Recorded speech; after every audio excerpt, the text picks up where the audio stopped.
साल 2014 जब देश में एनडीए की सरकार बनी थी प्रचंड बहुमत के साथ और प्रधानमंत्री बने थे नरेंद्र भाई दामोदर दास मोदी।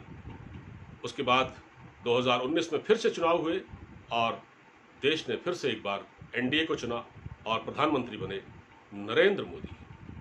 उस वक्त जब सरकार बनी थी तब देश के सामने इंटरनल और एक्सटर्नल फ्रंट पर बहुत गंभीर चुनौतियां थी। जाहिर है उससे सरकार को निपटना था। इसी दौरान भारत ने कुछ अच्छे फैसले लिए इंटरनल फ्रंट पर भी, जैसे उसने कश्मीर को भारत में मिलाया। कश्मीर भारत का ही हिस्सा था, 370 को ख़त्म किया और उसको यूनियन टेरिटरी बनाया। बहुत कड़ा फैसला था।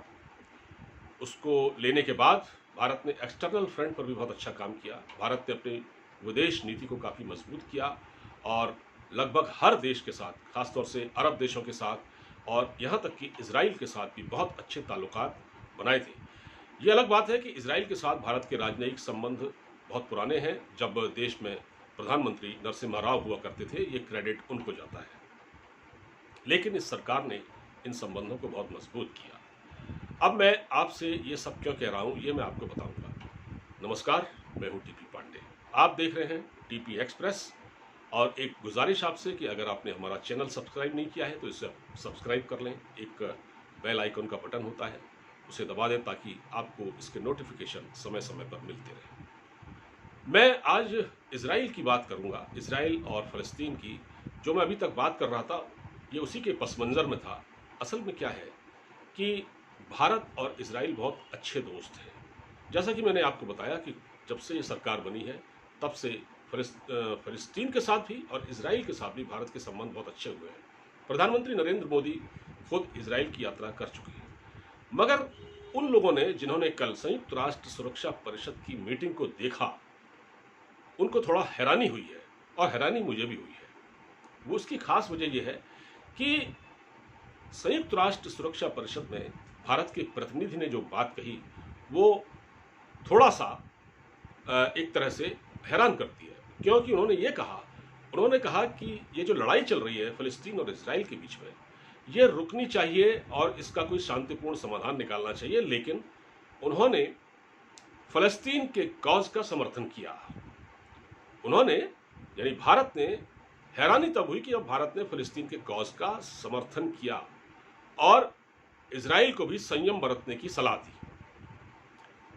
तो जिन लोगों ने ये वीडियो नहीं देखा है तो वो संयुक्त राष्ट्र का जो ट्विटर हैंडल है वहाँ का ऑफिशियल, उसमें जाकर देख सकते हैं कि उसमें भारतीय प्रतिनिधि ने क्या कहा है।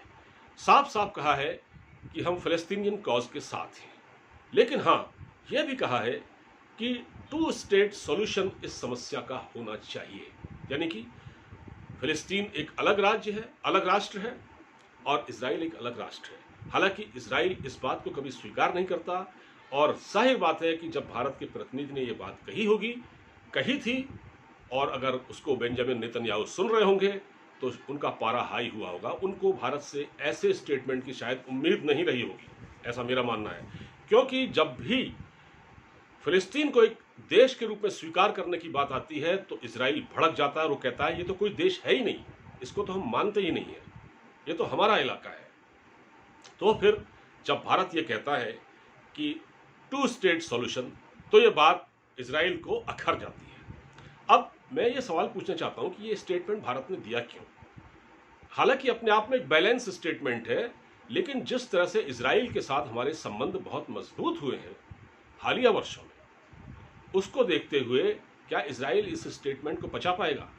क्योंकि इस वक्त उसको यूरोपियन देशों का, खासतौर से France, Germany, Australia, England, even America, इन सब की सरपरस्ती इजराइल को हासिल है। और जो संयुक्त राष्ट्र की जो मीटिंग हुई है सुरक्षा परिषद की, जिसमें चीन, जिसका प्रेसिडेंट है, चीन ये प्रस्ताव लाया था और अमेरिका ने इसको सिरे से खारिज कर दिया और इस पर कोई बात नहीं होगी आगे, ये कहकर उसको रोक दिया।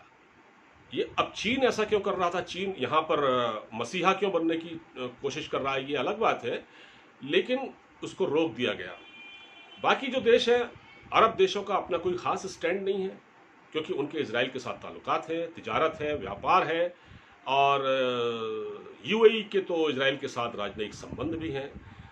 तो ये देश कोई खास स्टैंड नहीं ले पा रहे, एक कंडेम कर दिया गया, एक निंदा कर दी गई, उससे ज़्यादा इनके बस का कुछ था नहीं, और वो एक खाली कागजी पहलवान के तौर पर उभर रहे हैं ये अरब देश। उसने इन लोगों ने इसराइल का माफ़ कीजिए फ़लस्तीन का कोई साथ ऐसा नहीं दिया है, बल्कि यूएई ने तो बल्कि ये कह दिया है कि जो रॉकेट दागे गए हैं उसको बंद करें, फिलिस्तीन की ओर से जो रॉकेटों से जो हमले हो रहे हैं उसको रोका जाए, बजाय इसके कि वो इसराइल को नसीहत देता, उसने फिलिस्तीन को नसीहत दी। तो ये तो स्टैंड है अरब देशों का। अब इसमें हम ये सोच रहे हैं कि भारत ने ऐसा क्यों कहा, भारत को क्या ऐसा कहना चाहिए था, क्या भारत की फॉरेन पॉलिसी में कोई शिफ्ट आ रहा है जब वो फिलिस्तीन के कॉज का समर्थन करता है, तो क्या हम ये माने कि भारत की फॉरेन पॉलिसी में कोई शिफ्ट आ रहा है, या ऐसा नहीं है? क्योंकि दुनिया के जब बाकी देश, ताकतवर देश, America, France, England, Britain, Germany, ये सब इसराइल के साथ हैं, तो भारत के रिलेशन भी जो बहुत अच्छे हुए हैं, क्या फिर उसको भारत एक तरह से उसको कुछ उसमें कुछ बदलाव देख रहे हैं हम? ऐसा ये सवाल उठ सकते हैं।